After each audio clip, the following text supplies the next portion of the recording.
Just a little bit of a story time for you guys. And this is a good story. This is a great story, in fact. This is a love story. This is true romance. Lots of mythology has great love stories. That's why I love mythology, because you get a wide variety of stories here. So I'm going to get into this one. And this is Dschemil. This is Dschemil, his bride, and the ogre, which tells you everything you need to know about the story, right? So once, a long time ago, there lived a man named Dschemil, and he had a cousin who was Dschemila, and they had been promised to each other in marriage since they were very small children. And we're going to ignore the fact that they're cousins, right?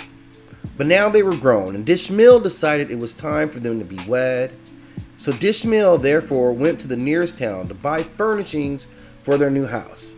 And the nearest town was quite far away. It took 2 or 3 days to get there and another 2 or 3 days to come back.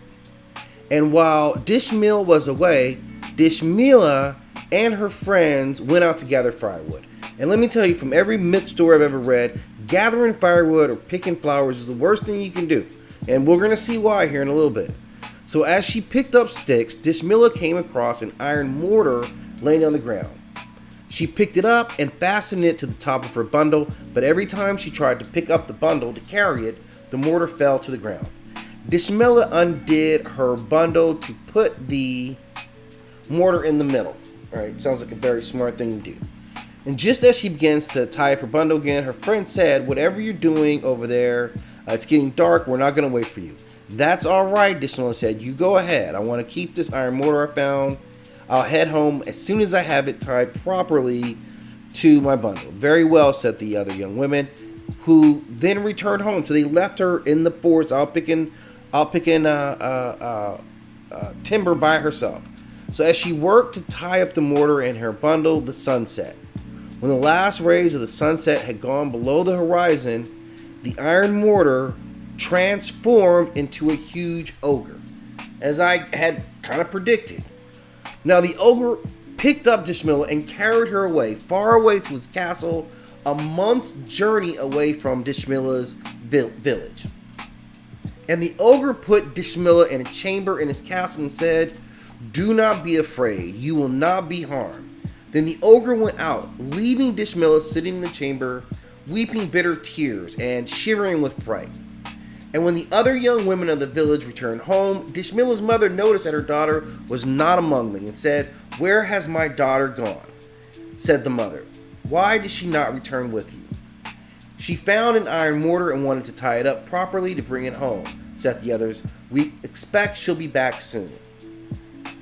So Dschemila's mother hurried toward the forest to look for her daughter, calling her name all the while. The other villagers saw her and said, "Why don't you come back home? You're just one old woman. This is a job for strong men should be doing." "Yes, I would welcome help," said the old woman, "but I am coming with you whether you like it or not. My daughter is very likely dead. She probably was bitten by an asp or maybe eaten by a lion." And once the men understood that the old woman would not stay home, they let her come with them. And together they set out in the forest, taking with them one of the young women to show where she had last seen Dschemila. Soon they arrived at the place where she had been. There they found her bundle of sticks, but no trace of the young woman was to be seen anywhere. They called her name, but no one answered. The men said, "Let's light a fire. She will be able to see it even from far away, and then she will know we are looking for her." The others agreed that this was a good idea, and while the man kindled the fire, the others should go off in different directions to see whether they could find the girl. They searched all through the night, but they found nothing. And when the sun rose, the men said to Dschemila's mother, "We can't find her. We should go home now. Your daughter probably ran off with some man or something." "Yes, let us go home," said the old woman. "But first, I would like to look in the river. Maybe someone threw her in there." So she believes that she's dead. They went and looked in the river, but there was no sign of Dschemila. So they returned home, weary and crestfallen. And Dschemila's mother and father waited anxiously for 4 days for any news of their daughter, but none ever came. At the end of the fourth day, Dschemil said, Dschemil will be coming home soon. What do we tell him? Dschemil will be coming home soon. What will we tell him? We will tell him that she is dead, said the father. He will ask to see the grave, and then he will know that something is amiss. So tomorrow we will slaughter a goat, said the father. We will bury its head in the burial ground. We will bring Dschemil there and tell him that this is Dschemil's grave. A lot of deception in the story. The next day, Dschemil arrived with a wagon full of beautiful carpets and cushions to show his bride. He went straight to his in-laws' house, but no sooner than he had crossed the threshold than Dschemil's father came. Greetings, Dschemil is dead. Imagine that. That's some kind of delivery. The young man began to wail and weep. For a long time, he could do nothing else and could not speak. When he finally regained his senses, he asked, "Where have you buried her? Please take me to your grave." The father brought Dschemil to the place where they had buried the goat's heads, and Dschemil brought along some beautiful things that he had bought for the new house. He laid them down upon the freshly covered grave and began to weep and mourn. When night fell, he took all the things back to his house, and when day broke, he went back, bringing the things and his flute with him. For 6 months, he went every day to sit upon what he thought was Dschemil's grave with some of the gifts that he had intended to bring her, alternatively weeping with grief and playing soft, mournful tunes on his flute. At the time when Dschemil had given himself up to grief, a man was wandering through the desert. The sun was very hot, and the man had run out of water and was very thirsty.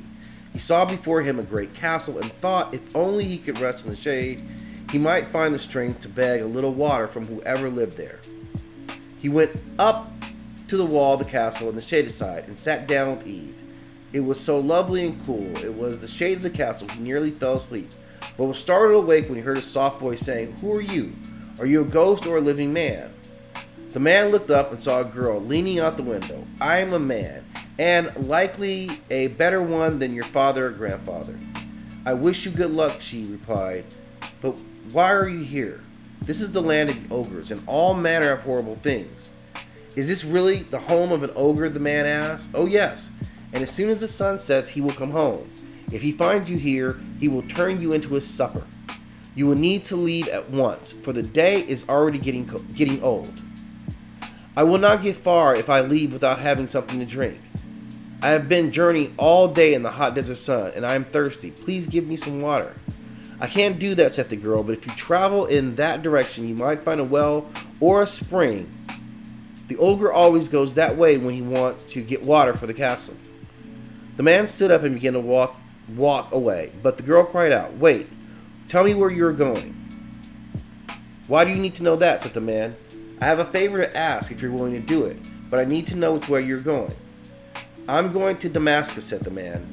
"Then here is my favor. On your way, you will pass through my village. Ask for a man named Dschemil. Tell him Dschemil is alive and waits for you. She's been held captive in a castle out in the desert. Be of good courage." The man promised to take her message, and he walked off in the direction she had shown. Soon enough, he came to a cool spring of clear water, and the man knelt down and drank until his thirst was quenched. Then he lay down near the spring and slept for a while. When the man awoke, he said, "That maiden sure did right by me when she told me the way to the spring. I'd be dead if it wasn't her. I will surely look for her village and take her message to Dschemil." The man traveled for a whole month, asking at every village he passed whether there was a man named Dschemil, but everyone told him there was no one in their village with that name. At the end of the month, the man came to another village. He entered and saw a man sitting in the front of one of the houses. The man's hair was long and unkempt, and his beard was shaggy. The man walked around the house. The unkempt man said, "Welcome to our village. Where have you come from?" "I have come from the east. I've come from the west, and I'm walking to the east," said the traveler. "Come in and take supper with us," said the unkempt man. "You've had a long journey, and you must be hungry." The traveler went inside and was made welcome by Dschemil's parents and Dschemil's brothers, who set a meal on the table. All gathered around to eat. They invited traveler to partake with them. However, the traveler noticed that one member of the family was missing. "Where is the unkept man who invited me into your gracious home?" said the traveler. "Will he not eat with us?" "Don't mind him," whispered one of Dschemil's brothers. "He does that every night. He'll eat something in the morning." The traveler went on with his meal, wondering what was wrong with the shaggy man. Suddenly, one of the brothers called out, "Dschemil, do go and get us some water, if you would." When the traveler heard the name Dschemil, he remembered he had promised the young woman in the castle. "Dschemil," said the traveler, "does someone here have that name? I got lost in the desert and came across the castle. There was a maiden in the castle, and she looked out the window and said, 'Shh,'" said one of the brothers. "Don't let him hear you." But it was too late. The unkempt man came to the table and said, "Tell me your tale. Tell me what you saw and what she said. Do it now, or I will kill you right here." "I will tell you, sir," said the traveler. "I was lost in the desert, and before me I saw a castle. I thought to rest in the shade before carrying on with my journey. While I sat on my back against the castle wall, a maiden put her hand on the window above me and asked whether I was a man or a ghost. I told her I was a man and asked her whether she might give me a drink, for I was very thirsty, as am I. She said she had no water to give me, but told me of a spring that was not far off. She also warned me that I needed to leave straight away, for the castle is the home of a horrible ogre who might eat me for his supper. Before I left, she asked which way I was going. I told her, and she asked me for a favor. She said that I will find her village and find the man named Dschemil who lived there, and that when I found him, I was to tell him, Dschemil is alive and waits for you. She is held captive in the castle out in the desert. Be of good courage. For a long moment he was silent. Then the unkempt man, who was indeed Dschemil, said, "Is this true? Is my beloved really still alive?" The whole family protested that Dschemil was really dead, that the grave was indeed hers. "You'll see whether you're telling the truth or not," said Dschemil. He snatched up a spade and made his way to the burial ground. "Wait, we'll tell you the truth." Dschemil went out to gather firewood but didn't return with the others. When night fell, I went looking for her, but we couldn't find her anywhere, and she didn't come home. After 4 days, we decided the best thing to do would be to tell you that she was dead and make a false grave to convince you that this is true. But since now you know the truth, you should go and find her. Perhaps this man will go with you as a guide, and he has been to the castle. He will be able to show you your way there. "Yes," said Dschemil, "that is the best way. Prepare food for my journey while I get my sword." "Wait," said the traveler, "I don't want to go with you. It took me a whole month to get here, and I have more of my journey to go left, and that's a long way too. Please come with me for 3 days to set me on the right path. After 3 days, we can each go our separate ways." He says, "That seems fair," the traveler said. So they set out for their journey. I'm going to break this into part 2. This is a pretty lengthy story, but thanks for stopping in, and I'll be back live as we get more into this love story, Wounded by a Dirty